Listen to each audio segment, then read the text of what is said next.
No coração da Flórida, o que deveria ser apenas uma obra de rotina, revelou o segredo mais bem guardado das Américas. Debaixo de um pântano sombrio, arqueólogos encontraram algo que a ciência dizia ser impossível: um cérebro humano de 8.000 anos com as células ainda visíveis. Mas o mistério de Windover vai muito além da preservação. Por que esses corpos foram pregados ao fundo da lagoa com estacas de madeira? E por que o DNA encontrado aqui está forçando os cientistas a reescreverem toda a história da humanidade? Prepare-se, porque hoje vamos entrar no mundo restrito para explorar o cemitério que desafia milênios.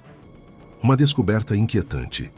No verão de 1982, um trabalho de rotina na construção civil no condado de Brevard tomou um rumo inesperado. Um operador de retroescavadeira estava limpando o terreno para um novo empreendimento imobiliário, quando a caçamba da máquina atingiu algo sólido sob a superfície de um lago raso de turfa. À primeira vista, parecia entulho, mas conforme a água escura se movia e a turfa cedia, ele descobriu ossos humanos. O trabalho parou imediatamente. A polícia foi chamada ao local porque os restos pareciam recentes o suficiente para sugerir uma possível cena de crime. Os oficiais isolaram a área, tratando-a imediatamente como uma investigação forense. Mas, à medida que as autoridades examinavam os ossos mais de perto, descobriram que algo estava errado. Este não era um local de sepultamento individual, era um cemitério. Os esqueletos haviam sido organizados.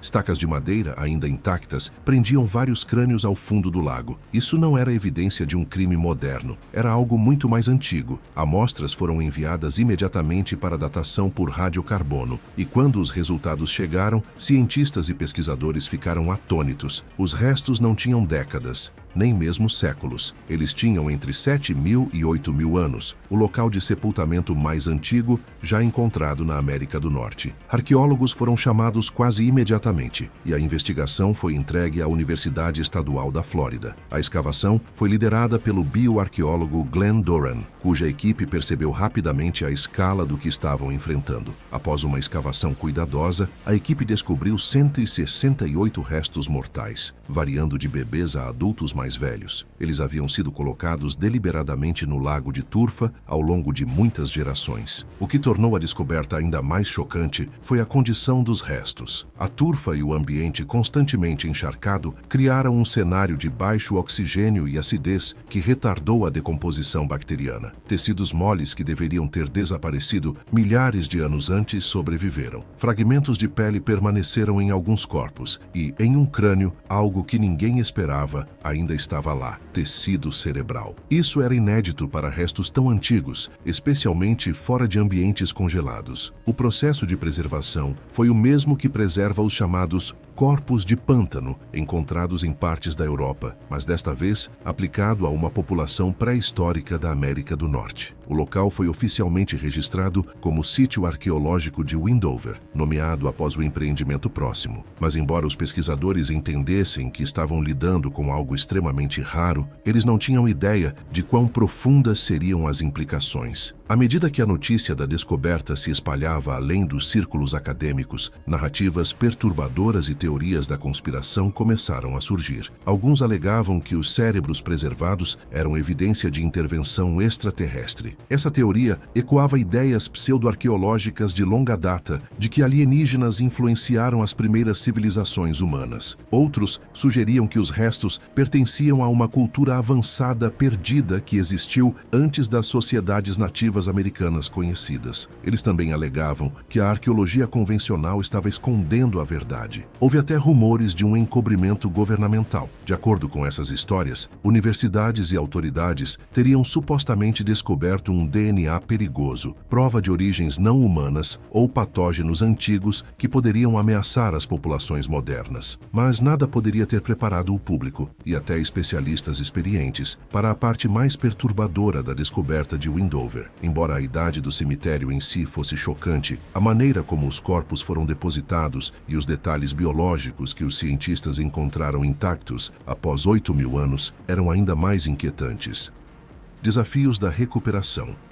Quando a escavação no sítio arqueológico de Windover passou dos testes iniciais para a recuperação total, o trabalho tornou-se imediatamente mais complicado do que uma escavação padrão. Como os sepultamentos não estavam em solo seco, a escavação teve que ser cuidadosamente controlada antes que as coisas dessem terrivelmente errado. Bombas foram trazidas para baixar o nível da água centímetro a centímetro. Muita drenagem e a turfa secaria e colapsaria. Pouca, e a visibilidade desapareceria. Cada movimento tinha consequências. Os arqueólogos trabalhavam dentro de um ambiente em constante mudança, onde a lama se comportava mais como uma pasta espessa do que como solo. O estado dos próprios corpos era um desafio ainda maior. Ossos encharcados que haviam sobrevivido corriam risco no momento em que eram expostos ao ar. Alguns começaram a amolecer quase imediatamente. Outros racharam ou empenaram quando o oxigênio atingiu tecidos que estiveram selados por milênios. Isso forçou a equipe a desacelerar a escavação drasticamente. Cada esqueleto precisava ser apoiado conforme era descoberto. Em alguns casos, os ossos eram removidos ainda incrustados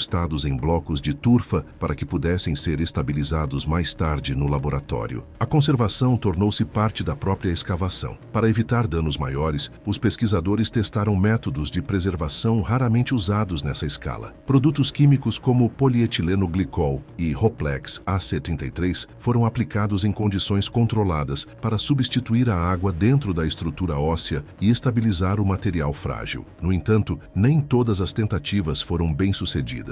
Alguns restos puderam ser preservados, outros se deterioraram apesar do manuseio cuidadoso. Conforme mais do fundo do lago era exposto, os pesquisadores começaram a notar um padrão de sepultamento incomum. A maioria dos corpos havia sido colocada em posição fletida, com os joelhos puxados em direção ao peito. Essa postura era consistente em todas as faixas etárias e sexos, sugerindo que era intencional e não acidental. Alguns esqueletos estavam quase completos, com crânios, costelas e ossos longos ainda articulados. Outros eram fragmentários, faltando seções que haviam se decomposto em microambientes ligeiramente diferentes dentro do lago. Pequenas mudanças na química da água, nos níveis de oxigênio ou na matéria vegetal, faziam a diferença entre uma preservação notável e a perda parcial. Os arqueólogos também notaram que os corpos estavam agrupados em vez de dispostos em fileiras estritas. Este não era um cemitério planejado de uma só vez. Novos indivíduos eram colocados perto dos mais antigos, preenchendo gradualmente seções do lago sem perturbar os restos anteriores. Surpreendentemente, o cemitério de Windover mostrava pouca ênfase em posses materiais. Ao contrário de tradições funerárias posteriores, que frequentemente incluem ferramentas, ornamentos ou oferendas, neste local, os bens funerários eram raros. O que importava era a colocação do próprio corpo. Sua posição, cuidado e consistência pareciam carregar mais significado do que objetos. Uma das descobertas mais inesperadas no local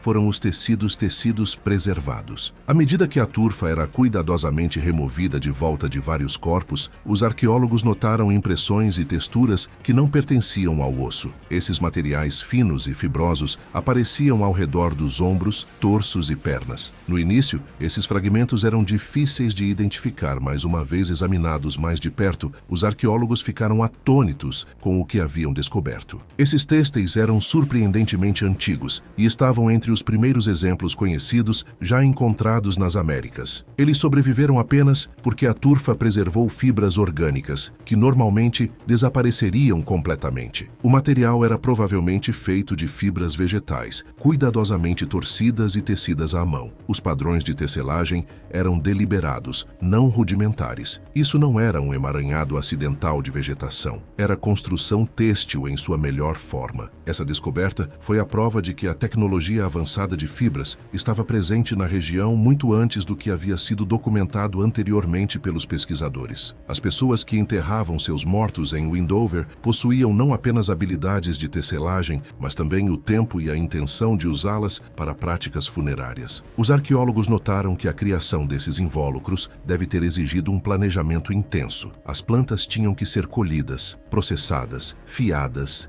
e tecidas. Esse esforço sugere um nível de cuidado que ia além da praticidade. Alguns observadores externos rapidamente rotulou os têxteis como evidência de ritual ou prática mística, outros especularam sobre significados cerimoniais, amarrado à morte ou transformação. Mas de uma perspectiva acadêmica, os embrulhos indicavam respeito pelos mortos, tradições compartilhadas e possivelmente crenças sobre o corpo e a vida após a morte. Enquanto os cientistas continuavam os exames, perceberam que a preservação mais inquietante não eram os têxteis ou os ossos, mas o que estava no crânio com a matéria cerebral. O cérebro humano. Conforme o sedimento era limpo ao redor da cabeça de um indivíduo enterrado, os pesquisadores notaram algo incomum dentro da cavidade craniana. Em vez de estar vazio, o interior estava parcialmente preenchido com um material escuro e compacto. A princípio, presumiu-se que fosse turfa decomposta que havia se infiltrado com o tempo, mas a textura estava errada. O material se mantinha unido. Uma inspeção posterior confirmou o que ninguém esperava encontrar. Era tecido cerebral preservado, não intacto no sentido de forma ou maciez, mas preservado o suficiente para que sua estrutura ainda fosse reconhecível. Dobras, diferenças de densidade e organização interna eram visíveis. A descoberta forçou uma pausa imediata na escavação. O crânio foi estabilizado no local e transportado sob condições rigidamente controladas. A exposição ao ar, ao calor ou à secagem repentina poderia destruir o que havia sobrevivido por tanto tempo. O material cerebral foi então removido lentamente em um ambiente de laboratório, projetado para minimizar a decomposição adicional. Através de microscópios, o tecido mostrava uma anatomia degradada, mas identificável. Restou o suficiente tanto para o exame estrutural quanto para testes genéticos. À medida que o estudo anatômico progredia, os pesquisadores começaram a aprender mais sobre o indivíduo que haviam acabado de descobrir. O crânio pertencia a uma mulher de meia-idade. Seus dentes estavam desgastados quase totalmente, resultado de anos comendo alimentos fibrosos e arenosos, provavelmente plantas misturadas com areia, sementes trituradas e tecidos animais resistentes comuns em dietas de áreas úmidas. Não havia sinais de cuidados dentários ou alimentos macios.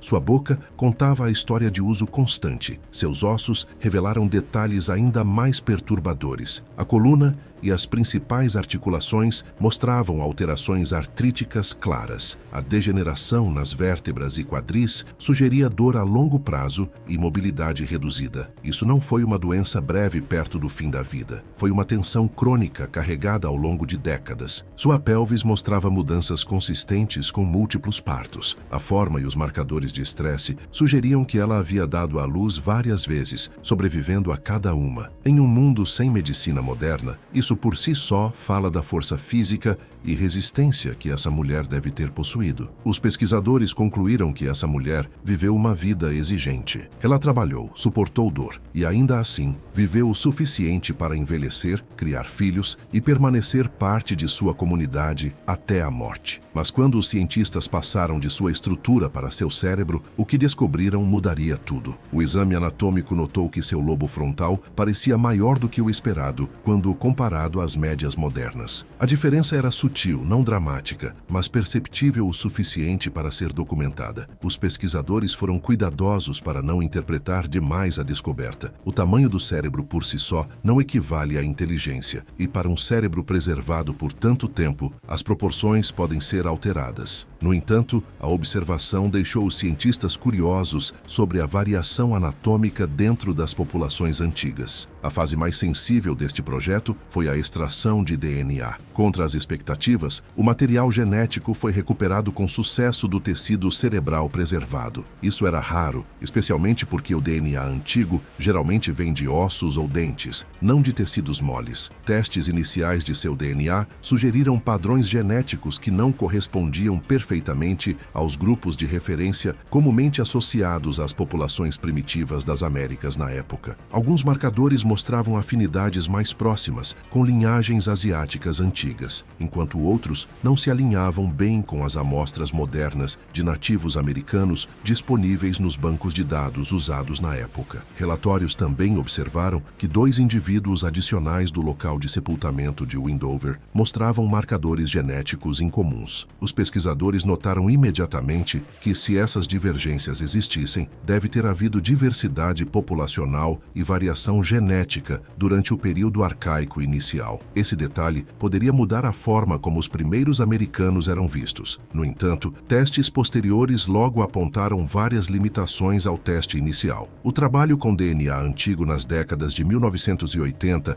e início de 90 operava com bancos de dados de referência incompletos. A contaminação moderna era um risco. Produtos químicos de preservação também poderiam interferir nos resultados. Ao mesmo tempo, tamanhos de amostra pequenos poderiam exagerar as diferenças aparentes. À medida que as técnicas melhoraram e mais dados comparativos tornaram-se disponíveis, análises genéticas posteriores colocaram o crânio e outros restos de Windover confortavelmente dentro da gama de linhagens antigas de nativos americanos. As anomalias anteriores não desapareceram, mas foram reinterpretadas. Mas essa não foi a descoberta mais incomum que o DNA revelou. Marcadores genéticos forneceram insights sobre a saúde da mulher e de outros indivíduos enterrados no sítio de Windover. Os cientistas encontraram variantes relacionadas à resposta imunológica que sugeriam a adaptação a ambientes úmidos e ricos em patógenos. Isso fazia sentido para pessoas que viviam nas áreas úmidas da Flórida, onde água parada, insetos e parasitas teriam sido desafios constantes. Seus corpos garantiam a luta por eles em um ambiente que apresentava sérios riscos médicos. A análise de DNA também lançou alguma luz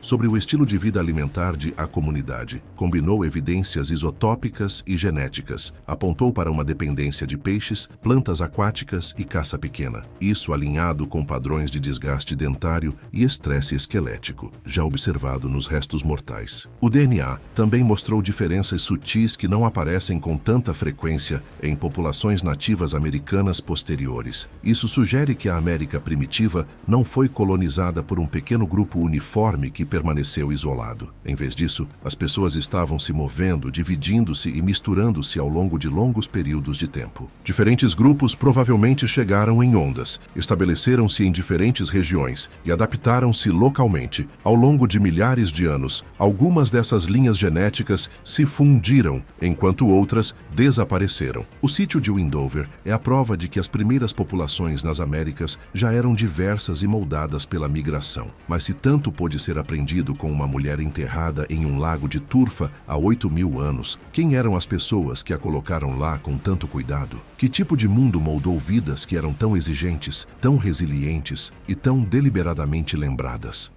Quem eram essas pessoas?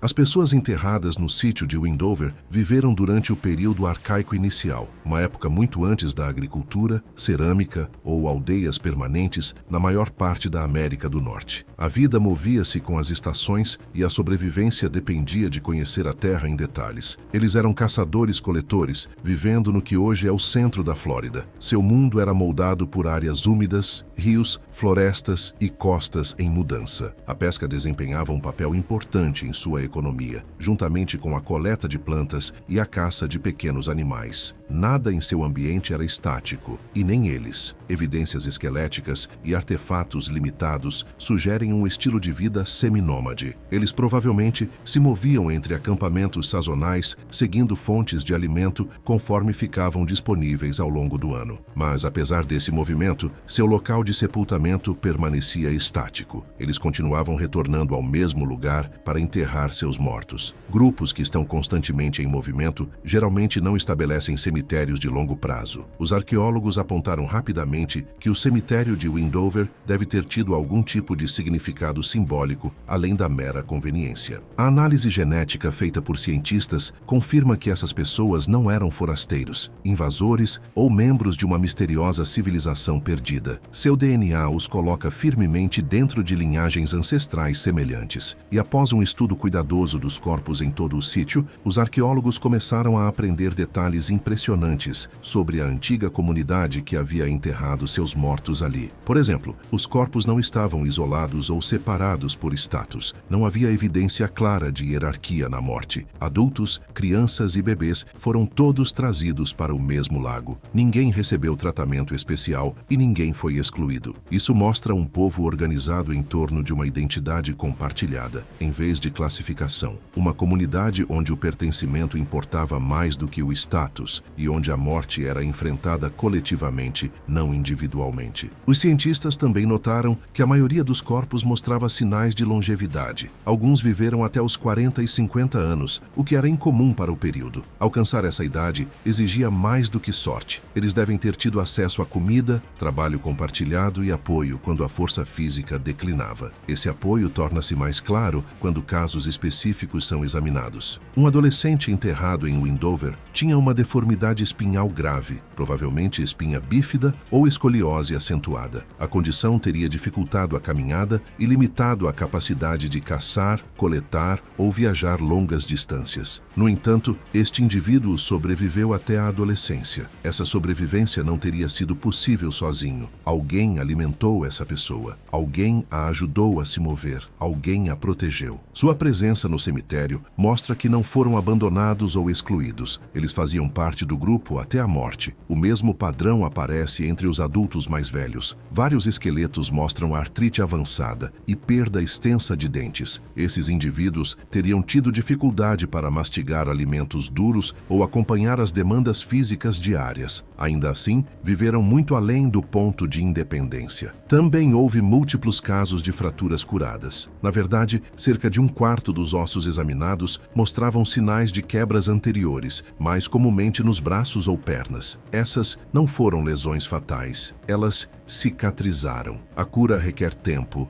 descanso e cuidado. Em um pequeno grupo de caçadores-coletores, esse cuidado tinha que vir de outros. A análise de DNA também confirmou que muitos dos indivíduos enterrados eram parentes. Grupos familiares usaram o cemitério do lago ao longo de várias gerações. Pais, filhos e parentes extensos foram sepultados no mesmo lugar. Os cientistas também descobriram que vários indivíduos aparentados mostravam sinais de traços herdados. Certas características esqueléticas recorrem dentro das linhagens familiares. Algumas condições de saúde mostram padrões consistentes com a hereditariedade. Esses detalhes permitiram aos cientistas rastrear não apenas quem eram essas pessoas, mas como os traços se moviam através das gerações, muito antes de existirem registros médicos escritos. Uma das descobertas mais reveladoras, porém incomuns, que os cientistas fizeram foi a presença de doenças nos ossos. Um esqueleto feminino mostrou um tumor em seu osso pélvico. O crescimento mostrava características biológicas claras, consistentes com câncer, tornando-o o caso documentado de câncer mais antigo das Américas. Até então, o câncer era frequentemente enquadrado como uma condição amplamente moderna, algo impulsionado pela poluição industrial, dietas processadas ou expectativa de vida prolongada. Mas Windover desafiou essa ideia diretamente. Esta mulher desenvolveu câncer em um mundo sem fábricas, produtos químicos ou estilos de vida modernos. Seu corpo mostrou que o câncer não é novo. É uma possibilidade biológica que existe há tanto tempo quanto os seres humanos. O tumor também levantou questões sobre quanto tempo ela viveu com a doença. O osso não muda da noite para o dia. O tumor sugere uma condição prolongada, não uma doença fatal súbita. Isso significa que ela provavelmente continuou a viver, mover-se e funcionar enquanto seu corpo mudava lentamente. Se outros reconheceram sua condição ou simplesmente se adaptaram à sua força declinante, ela não foi removida da comunidade. Ela foi enterrada com o mesmo cuidado que todos os outros. Outro esqueleto revelou evidências de talassemia, um distúrbio sanguíneo genético que afeta a capacidade do corpo de produzir hemoglobina saudável. Em populações vivas, a condição pode causar fadiga crônica, anemia, deformidades ósseas e resistência reduzida. Em Windover, sua presença foi detectada através de alterações esqueléticas, características associadas ao estresse de produção de sangue a longo prazo. A talassemia é hereditária. Portanto, seu aparecimento confirma que distúrbios genéticos existiam e eram transmitidos mesmo em pequenas populações pré-históricas. Também significa que pessoas com tais condições sobreviveram o suficiente para deixar evidências físicas para trás. Se você gostou deste vídeo, não se esqueça de clicar no próximo vídeo na sua tela.